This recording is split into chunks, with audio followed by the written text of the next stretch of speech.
ECEL OUCT presents Top Talks. Good morning, Dilip Tate sir. Good morning, Anup Mathur sir. Good evening, Setu Raman sir. Good morning, Shravan sir. Good evening to all my senior friends. A very warm welcome to you all. I am Harichandana Chilkuri, pursuing first year chemical engineering from University College of Technology, Usmania University. I am the host for this Top Talk. We extend a very warm welcome to Dilip Tate sir for gracing this event with his presence. Let us start our session with a prayer song. Om Sana Vavatu Sanau Bhunattu Sahaviryam Karvavahai Tejasvina Vaditamastu Mavit Vishavahai Om Shanti Shanti Shantihi. Let's get together. Let's learn from each other. Let's not hold any enmity towards each other. Let there be peace on the earth. Thank you. Thank you, sir. It's very beautiful. I would like to give an introduction about our esteemed personality who has a great accomplishments. Dilip sir has been a senior executive for major global corporations. He has headed international operations as CEO, Managing Director in Asia Pacific, Europe and Canada for Colgan Corporation based in Pittsburgh, PA. He has also led a global division as MD for Nalco Chemical Co. Chicago IL. He has presented papers at International Business, Industrial Marketing and Water Treatment, and alumnus of Indian Institute of Management, Ahmedabad, IIMA. He has a MS degree in Chemical Engineering and MBA. He has taken a number of executive training courses at Harvard, Carnegie Mellon, and Northwestern Universities. He is certified executive leadership coach from Georgetown University, Washington, D.C., and he is active in coaching senior executives in U.S. corporations, non-profits, and the federal government.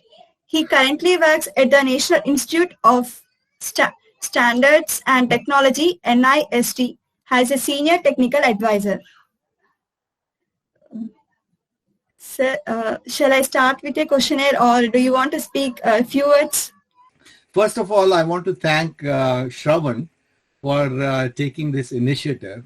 I really want to congratulate him and commend him for taking the initiative and making it happen. So Shravan, thank you very much. People like Shravan are the true leaders. They give and they give guidance, and the best gift one can give is that of education and guidance. So Shravan, thank you very much.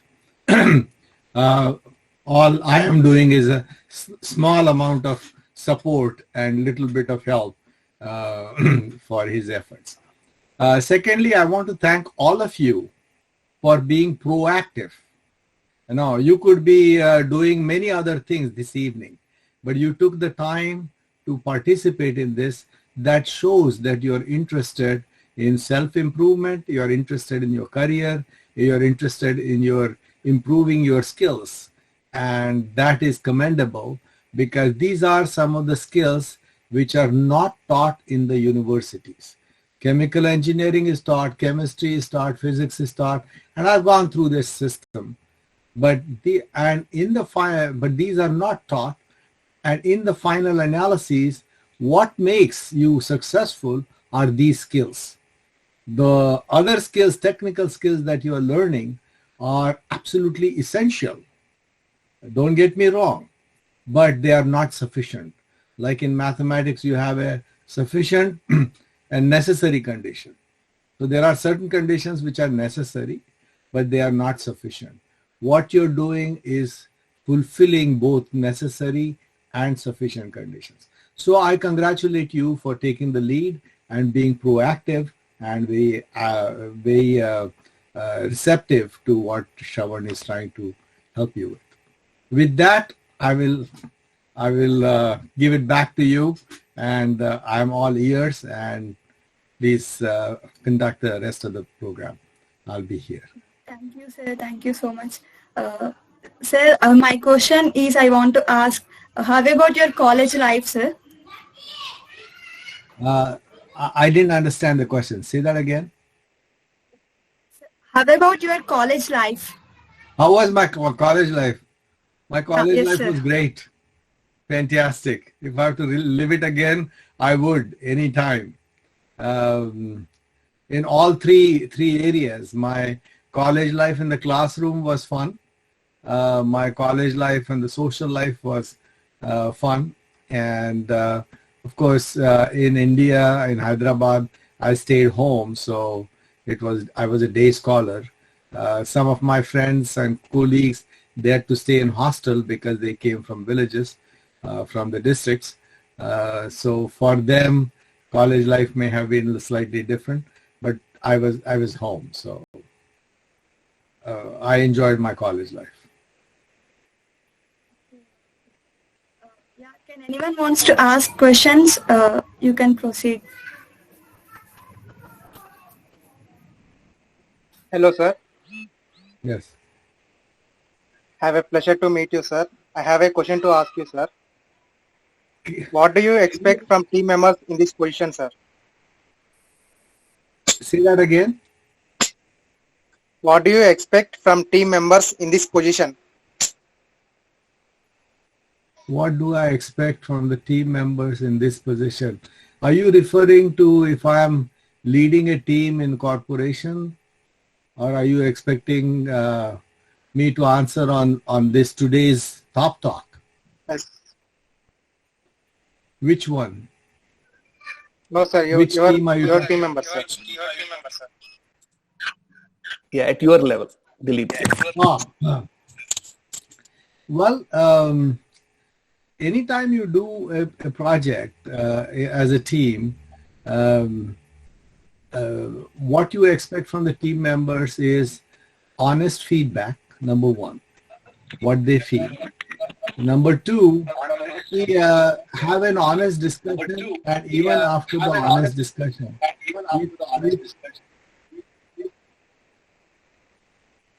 there's an echo coming. Okay, now it's stopped.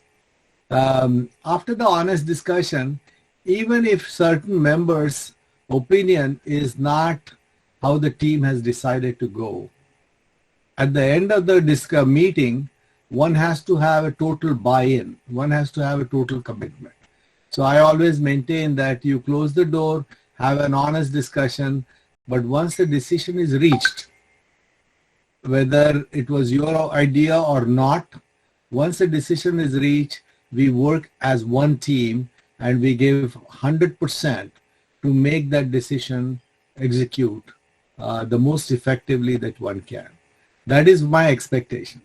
So if some team member feels that, they are doing this, but I was not in favor of it, and starts dragging his feet, then that is not being a good team member. You express your disagreement when the decision is being made. Once it is made by the team, right or wrong, you give full effort to make it happen as efficiently and effectively as you can. And if you don't agree because of the value system, you don't agree because it's so bad, so against you what you want to do, then you basically bow out of the team. But don't be a part of the team and drag the team down just because the team has decided to do something which you did not want to do.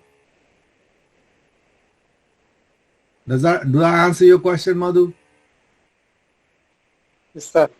Thank you, sir.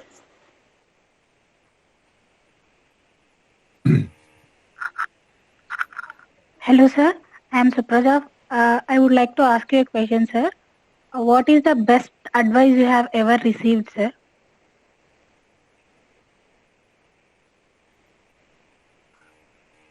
We could be here for 8 days. Yeah, it's like asking me to summarize the secret of life in a matter of one sentence. But I think one of the best advices is be yourself, be your own friend. there is a very, if you guys, any of you are interested in any of the Shastras, there's a very nice shlok in Bhagavad Gita, and it goes like this, and I'm quoting this because it's very useful at a younger age. Udare datma atmanam datmanam vasadayet atmaiva yatmano bandhur atmaiva ripuratmanaha. It's in chapter 6. You are your best friend.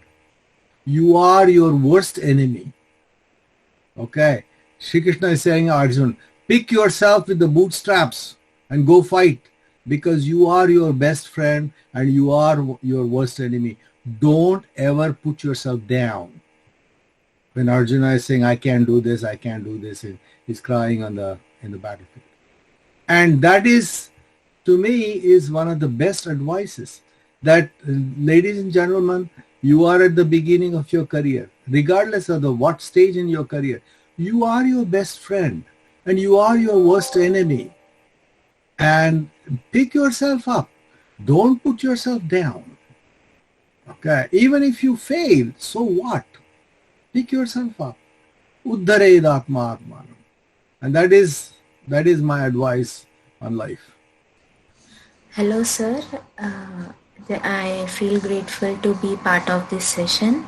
I have a question, sir. What is the biggest risk you have ever taken?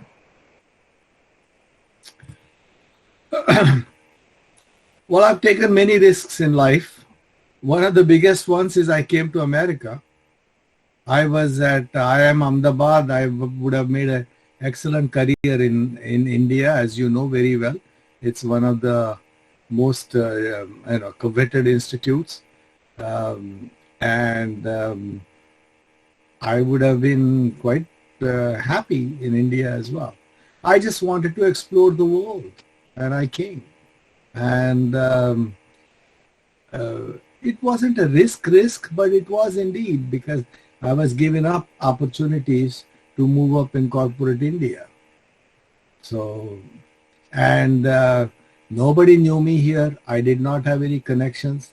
I did not have much of money, because in those days, transfer of funds was not allowed. So all of us, Anup was in the same boat, I was in the same boat.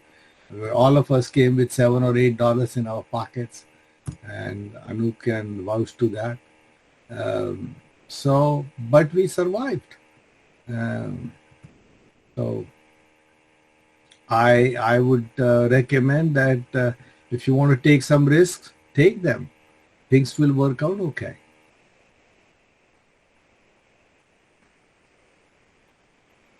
Thank you, sir. Hello, sir. I'm Deepthi. What mistake has given you the biggest lesson in your career? Well, Deepthi, this is a tough question. Very good question, but very tough question. But I'm going to turn it around by asking or making a comment that mistake itself needs to be defined. What is a mistake? You make decisions based on the circumstances that are prevalent at that time. Okay, you make the best judgment call and make a decision. You find out that maybe it was a mistake only afterwards, when you have moved away, when you have already executed and things have not worked out. But did you really make the mistake? No, you made the best decision you could. And again, that's where I come into play. I suggest that many times we hit ourselves. And I am no exception. I am just like any other person. I also feel bad. Hey, I wish I had not made that mistake. I wish I had not done this. I wish I had not done that. Well, that's what the original shlok which I quoted says.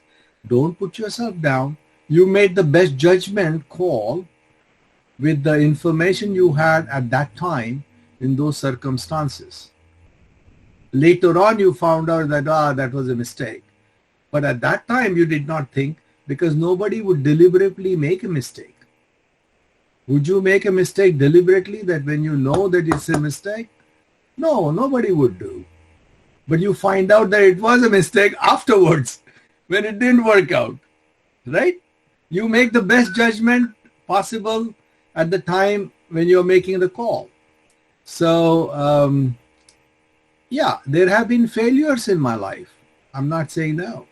But were they mistakes? Probably not, because I made the calls and the judgments at the time when I thought that was the right thing to do.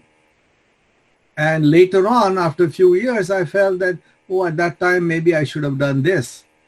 Well, time is gone. And at that time, I did the best I can. Does that answer your question, Deepti? Yes, sir. We can relate it to us. Thank you, sir. Hello, sir. I had a question. Yeah. What was your first win that made you confident that you are doing the right thing? Which result did given you the best satisfaction? The things whatever you're doing. So can you repeat that, please? Okay, sir. Yeah. What was your first win that made you confident that you are doing the right thing?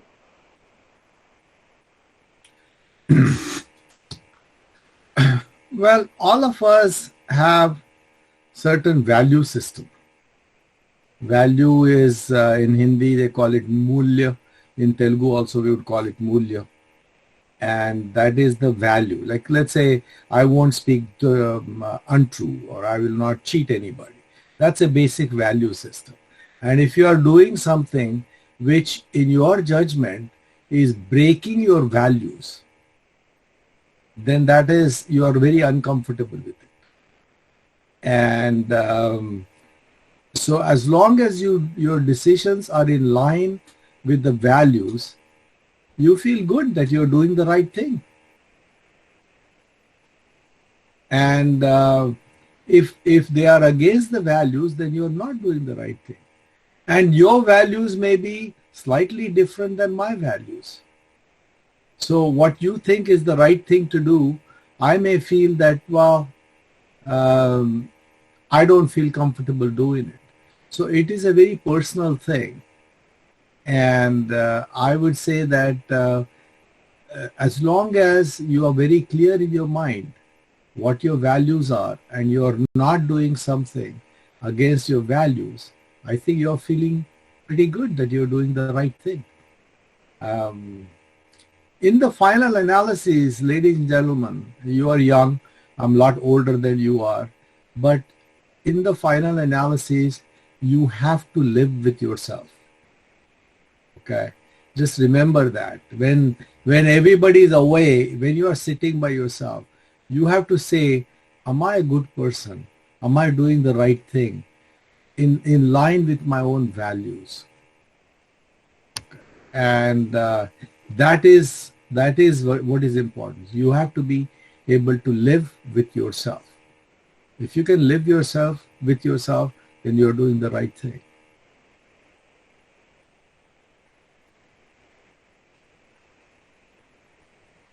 You know, you guys might have read Hamlet by Shakespeare. It has many such instances where he has difficulty living with himself, some of the characters. And then their own ghosts, they bother them. You know, nobody is telling them, but they themselves are internally so struggled because they have done something which was against their values. I hope I addressed your question, Sindhuja. Yes, sir, I got it. Thank you, sir. Sir, I have a question. Yeah. What qualities a student should develop to see themselves as an entrepreneur 5 or 10 years down the line? There are two paths. Some of you probably attended my lecture at the AICHE. I spoke up about as a keynote speaker there. There are two paths to career for you. One is entrepreneurs, the other one is entrepreneurs. In other words, you can join a major corporation and rise up in the organization to a high level, or you can start your own company. Your question is about entrepreneur. There are many qualities which are common to both entrepreneur and entrepreneur. You have to be innovative. You have to come up with new ideas. You have to be passionate about the new ideas. You have to be able to technically and communication-wise very effective in pursuing those ideas. And one of the things I talked about was soft skills or emotional intelligence. That is very important. You know, people give a lot of emphasis on IQ, but EQ, as they call emotional quotient, is equally important, in fact, for success. So those are all the qualities of an entrepreneur. The difference comes a little bit is an entrepreneur can afford to be a lone cowboy, so to say. You know, he can drive home if he's successful and if the idea is very strong. The classic example of Steve Jobs of Apple, he was very hard-driven, not a very people-oriented individual, but he was very brilliant in his ideas, and he could push forward Apple, and it is a big corporation now. Whereas in an entrepreneur within an organization, within an organization, you have to work with the teams. You have to be a lot more people-oriented because you have to get work done through other people, get work done through the teams. So those are some of the minor different areas where one is more important than the other in terms of skills. But otherwise, skill set is more or less the same. So I would suggest, to summarize, as an entrepreneur, you need to have a passion about something that you want to do. Number two, you need to have technical skills. Of course, it is necessary. You need to have the social skills, which is emotional intelligence or emotional quotient, EQ, in order to be successful. And those are the qualities. And IQ is taught, or IQ everybody knows. Technical skills are taught in the colleges, but emotional quotient is not taught anywhere. And forums like this are useful in enhancing your EQ. Forums like this are important to polish up, sharpen up your social skills. And that's why, additionally, I want to congratulate Shravan for starting this, because this is important. This is not taught in the chemical engineering. This is not taught anywhere. And this is the important skill which is required for the success of your career, in your life, to get happiness, for God's sake. All right. I hope I addressed your question. Yes, sir. Thank you. Hello, sir. Good evening. Yeah. Sir, what advice would you give to your younger self at the start of your journey? Well,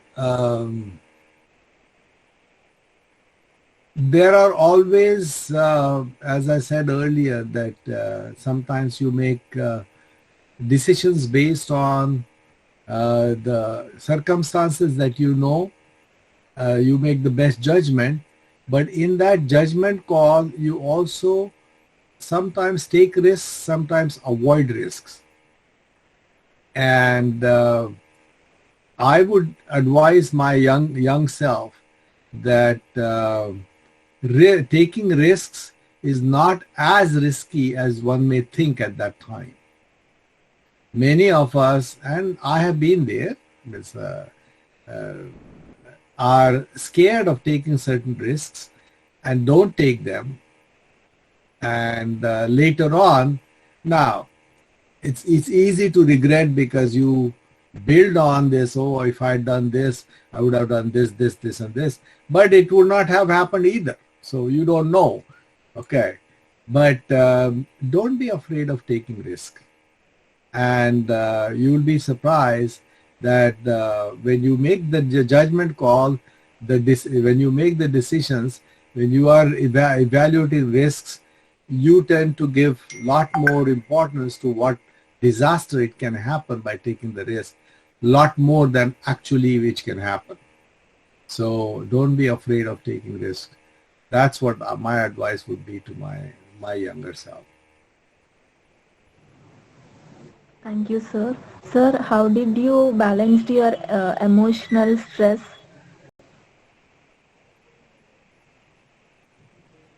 At the starting of your journey?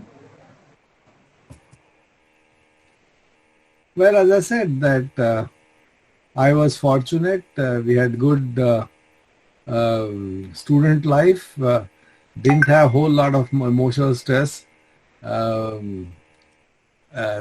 Stress happened when I sailed out on my own with no financial help from anybody because of the circumstances. But the word famous line people say, "This too shall pass." If you take that approach, that you sail through some of the stress. And as I said, and I keep coming back to the grounding of earlier the shloka I recited, you have to be a good friend of yourself. And you have to convince yourself that, yeah, this too shall pass. And so how did I manage with the stress? This way, basically. That take an approach. This too will pass. It's not the end of the world. Yeah, any questions? Hello, sir. Good morning. Myself Nishita from First Year Food Technology. First of all, I'm so glad to meet you, sir. Sir, I have a question, sir. Who is your role model or motivating person in your life, sir?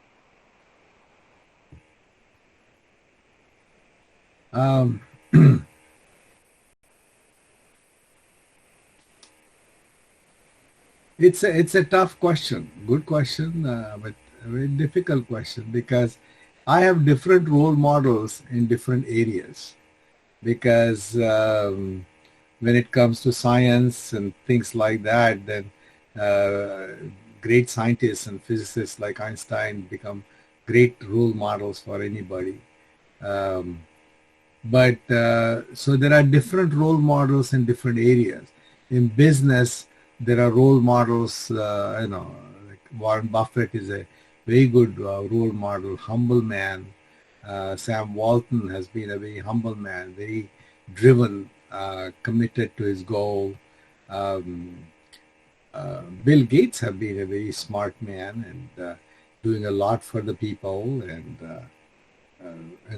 sharing his wealth with the rest of the world. And so in the business side, so there is technical role models, there are business role models. Then there are, on the personal life, my father and my mother, my parents were great role models for me because they did a lot for the family, as well as the way they raised us, all our siblings.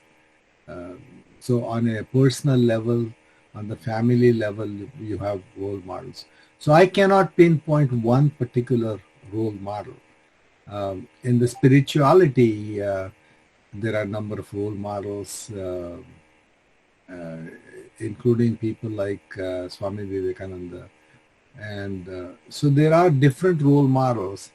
And that's the beauty of being yourself, because then you can pick out the best from all of these role models. And for that particular part of your personality, you follow their direction. For another part of the personality, follow somebody else's direction. Ultimately, they all get to be making yourself a much better person anyway. And what is that definition of a better person? That also is up to you to define. And who would call you a better person than somebody else? Well, you have to be comfortable yourself saying, So typically in my life, I've said that there are essentially 4 aspects to my life, and this is again me speaking for myself. There is a professional life, which we are talking now, chemical engineering or whatever this professional life. Then there is a personal life, individual. How am I improving myself through whatever interests I have? Then there is family life. I have to look after my family, raise my kids, have some healthy relationship with them, with my wife, and that's my obligation. And the last one is the social. I am a component of a society, whether it is the Indian society in America, American society in America, I'm a part of world society globally, and I owe it to that society. So I have obligation towards all these 4 areas. Right. And you can have different role models in different areas, but you need to be comfortable doing something. Now, at certain point, you're too young to have family responsibility. So the family part may not be as intense as 10 years down the road, maybe 15, 20 years down the road. Something else is more important now. And that compartments, they change, they move. But just think of all these 4 areas that, what are we doing? And people a lot of times ignore is my personal area. In other words, what do you want to do for yourself? People are always defining themselves as somebody else sees you. But what do you want to do yourself? What do you want to be known as? What do you want to accomplish? And give that some thought.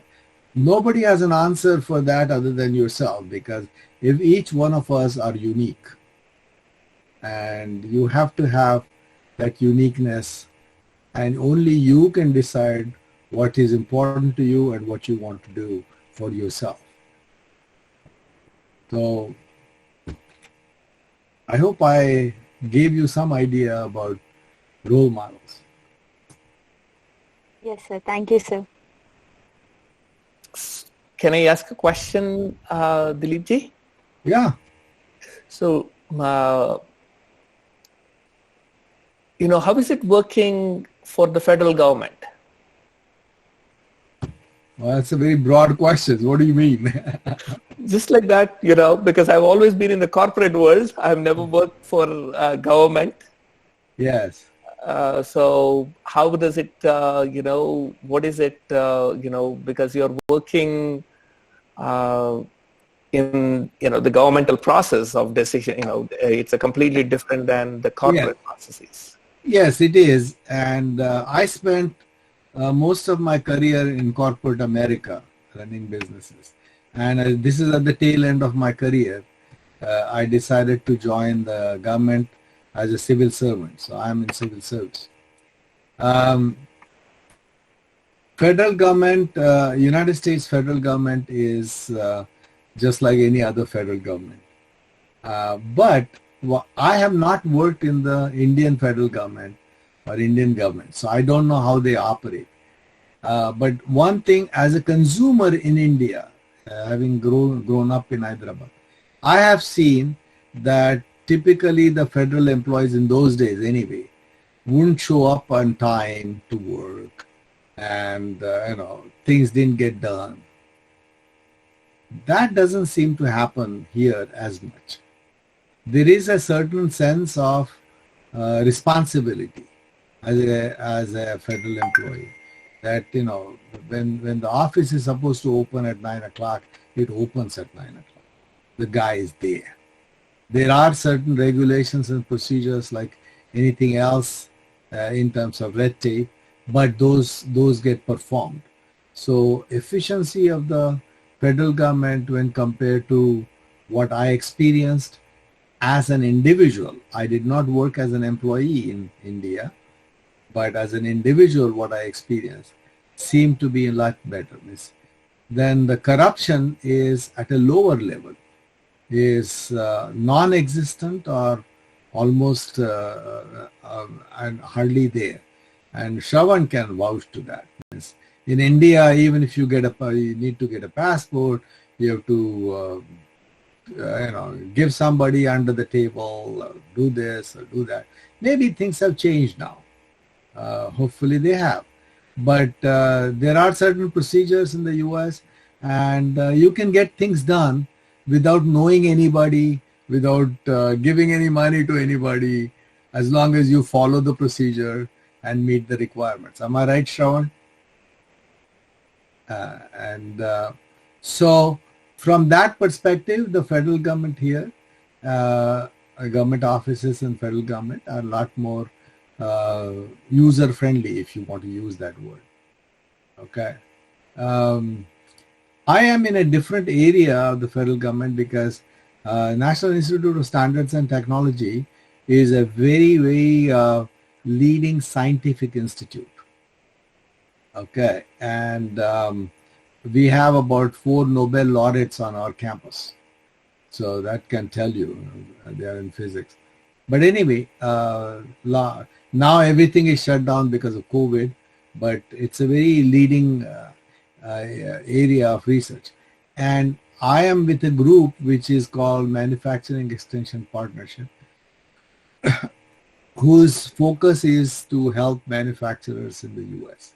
So I am in an applied kind of an area. So my interaction with the bureaucrats, paper pushing bureaucrats, is minimal at best. So I can't really give you, Shravan, an idea about how the bureaucracy works. But in general, my gut feel is it's a lot more efficient than what we're used to. So what is your job? I mean, what do you do in a day? Well, it's hard to say what do I do in a day because these days there's a lot of meetings, a lot of work. But I'll comment on the mission. The mission of my group, our group, is to rejuvenate manufacturing in the U.S. And 80 to 85% of manufacturing is done by small, medium-sized manufacturers, which are defined as less than 300 employees, which is a large-sized companies in the U.S. But the larger ones like the GE and the Boeing, they are way lot more than 300. So we operate through 50 states, operations in 50 states and 1 in Puerto Rico. And these are all different kind of establishments in different states. Those of you who are not familiar, there are 50 states in the United States. So in each state there is an office of the Neste MEP and 1 in Puerto Rico.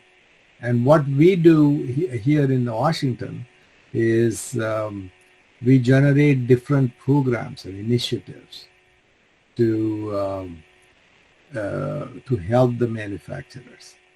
And my area of expertise has been in innovation and growth. So how does a manufacturer innovate, process innovation, product innovation, in order to expand his marketplace, whether it is domestically or overseas. That is an area that I operate. So we come up with some new initiatives and then package them, train them how to go and help the manufacturers. That gives you an idea. Sir, who is your biggest support? I could not hear you, Nivedita. Sir, who is your biggest supporter in your life, or who is the best person?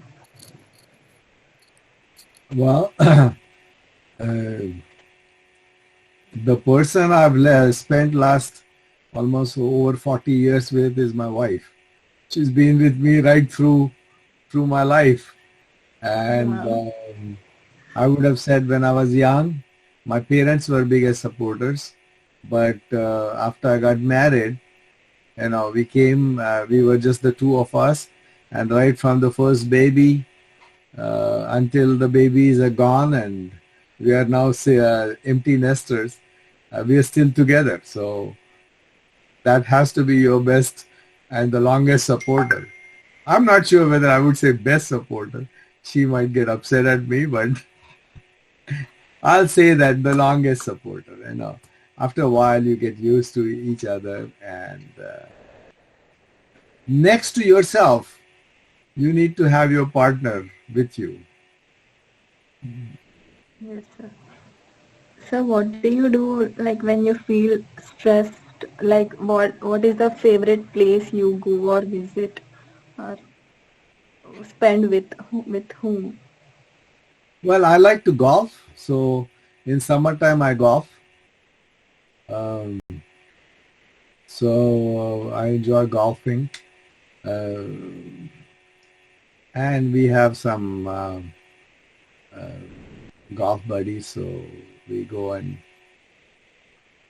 so for recreation, I used to play tennis, but now my body doesn't allow me to play as much tennis as I could play. I used to play tennis for OUCT, by the way.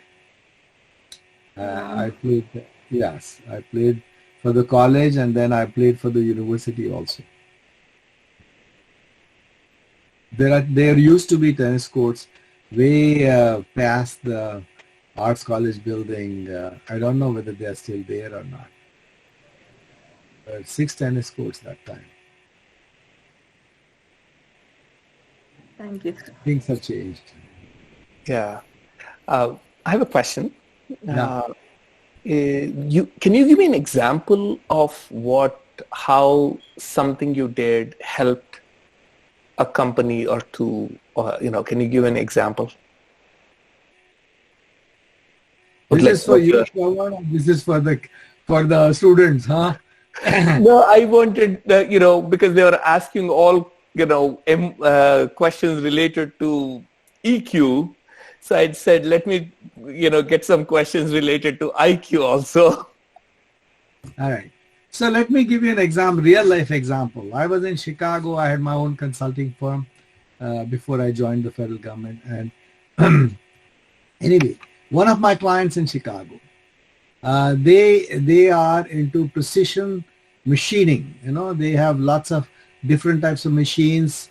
Some of you are probably familiar. Some of you are in the first year. You probably haven't been exposed to machines, but different multiple axis machines for milling and cleaning and making different parts of heavy metal, titanium and that kind of thing. They are into making parts for aerospace. Aerospace requires very precision, precision products, because you need to be precise to the millionth of an inch, mill as they call it, millionth of an inch precision. And they have machinery. Now, aerospace business goes up and down. Okay, so there's a big demand and all the machines are all booked and they're running 24 hours, and then suddenly there's a slump in the economy, and for the year, 2 years, there's not much business. So what happens to the machine? They just sit there. Workers are laid off sometimes. And so one of my, the client wanted to see how can we address this? So one of the things I found out was they had the manufacturing capability to do precision manufacturing in heavy metals. And so we looked at various different markets other than aerospace where it can be utilized. We found out the jewelry market, where they make the earrings and the chains and things like, requires very precision work. Okay, especially high metal, heavy metal, hard metal jewelry, which was fashion. This is about 10 years ago. So we looked at that and we found out that his workers and his machines were 100% capable of making all kinds of jewelry because they had the basic skills of, okay, and the machinery. The only thing is they had no idea about the jewelry design. They had no idea about the marketing. They had no idea about anything other than making it because they are manufacturers. So what we did was we said, okay, and jewelry business is steady. So what we did was, and they could churn out thousands of parts very fast because they are an industrial company, for God's sake. So what we did was we identified some marketing companies, a jewelry company. We formed a conglomerate. And the jewelry company was very happy because they could get these guys to make very cheaply.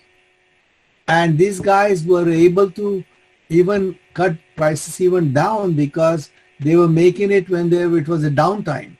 The machine was just sitting there. And the jewelry guys said that we don't mind.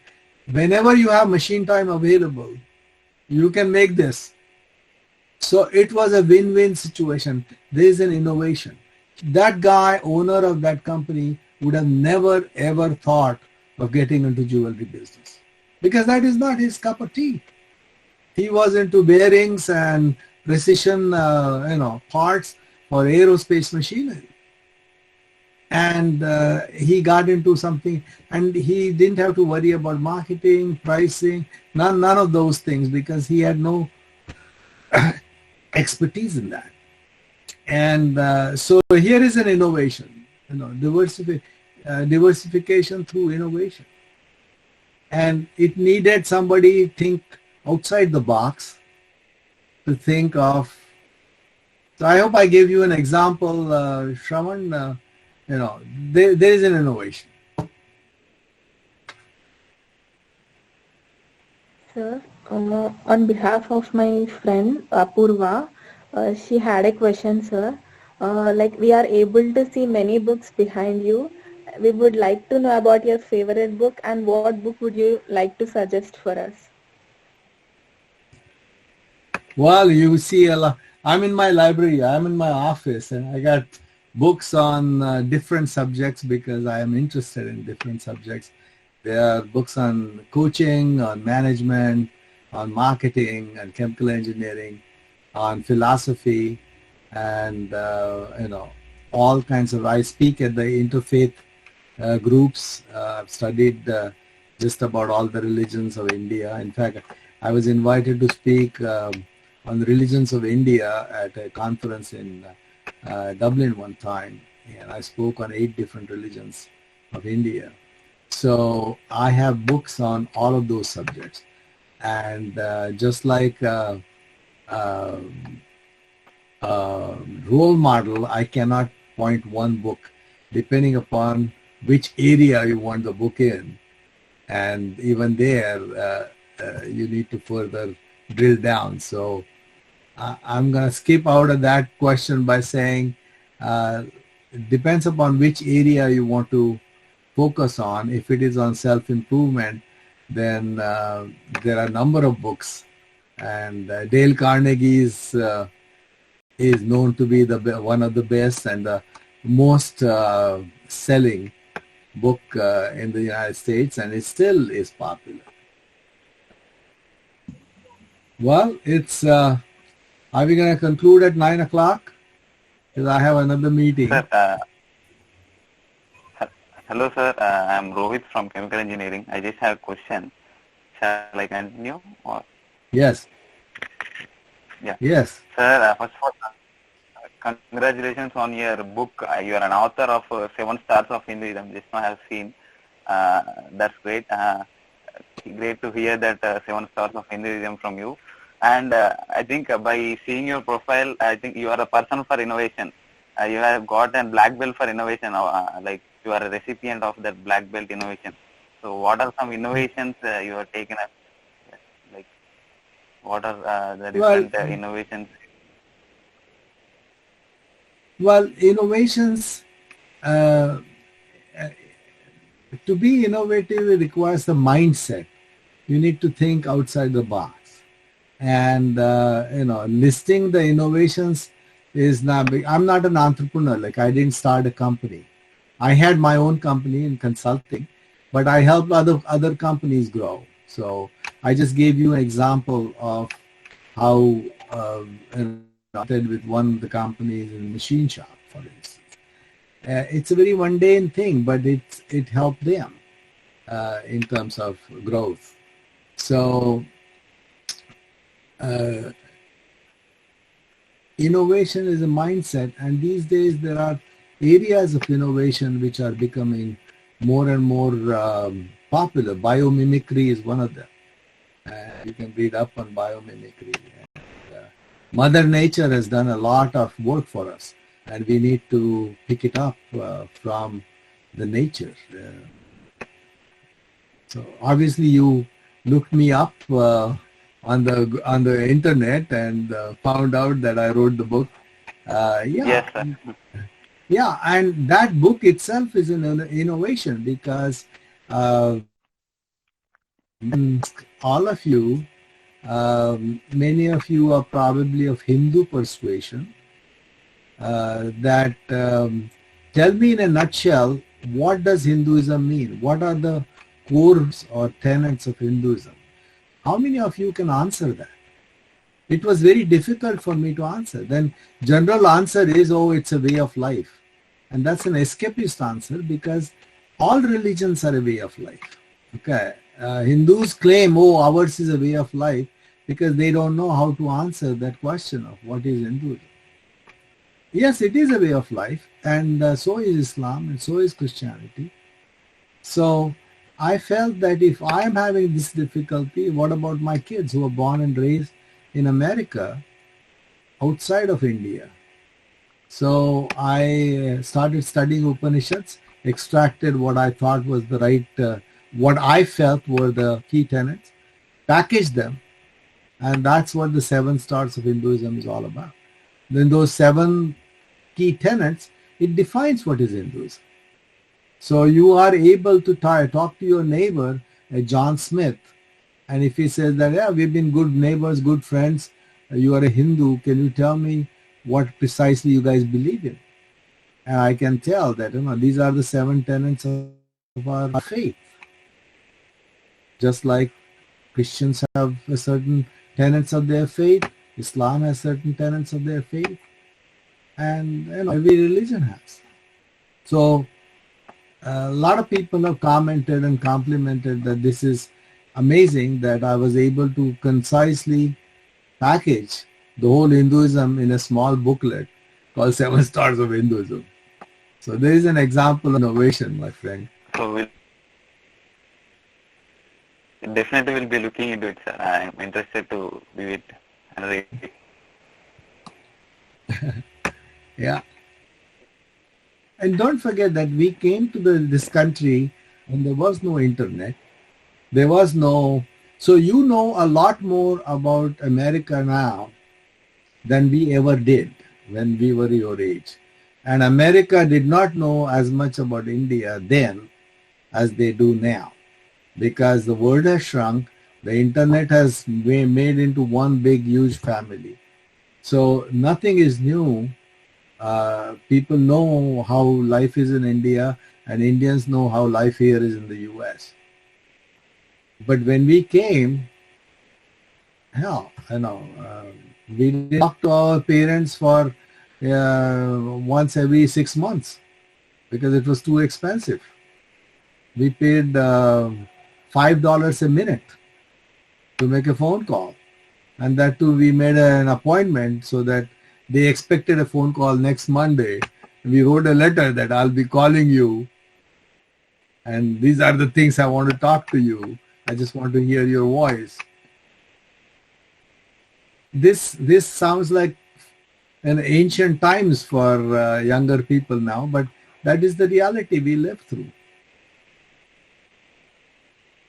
So under those circumstances, to tell Americans what country we came from and what is our religion, and it was necessary to explain that we are a multi-faith organization, country. We came from a country where several faiths are practiced and they live in harmony with each other.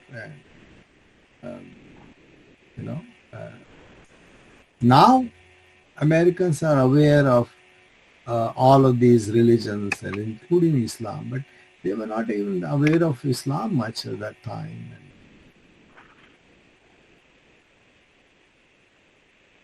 Yes, sir. Sir, can we get it on the internet, like the book copy or material for you? Yeah, I'll try and see. I've not been very good at putting it on the e-book or anything, but I'll talk to Shravan and figure it out, and I'll work through Shravan on that. Is that okay? Yeah, okay, fine. Yes. Any questions? Can we conclude the session? Yeah, I will appreciate that. And no, it's been a good talk, and thank you very much. I wish you all the best. If there's anything I can do to help you, I'll be happy to. And you're doing the right thing in engaging in this kind of a dialogue. You have a tremendously brilliant career ahead of you. I envy you because you're young and a lot more opportunities than what we thought we had when we were as old as you were. And probably my parents thought the same way about us. So this goes on. But yes, you have a lot more choices. You have a lot more opportunities, and you have exciting life ahead of you. You will face difficulties. You will face challenges. But remember, be your own friend. Don't put yourself down. Uddhared Atma Atmanam. Learn that sloka from Bhagavad Gita. You are your best friend. You are your worst enemy. And help yourself. Don't put yourself down. Wish you all the best.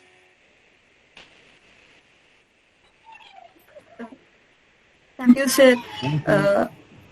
I, on behalf of ESL, thank you, Dilip sir and Anup Mathur sir, for taking time out of your busy schedule and making this evening spectacular with your presence. And we were enlightened with your immense words. Thank you.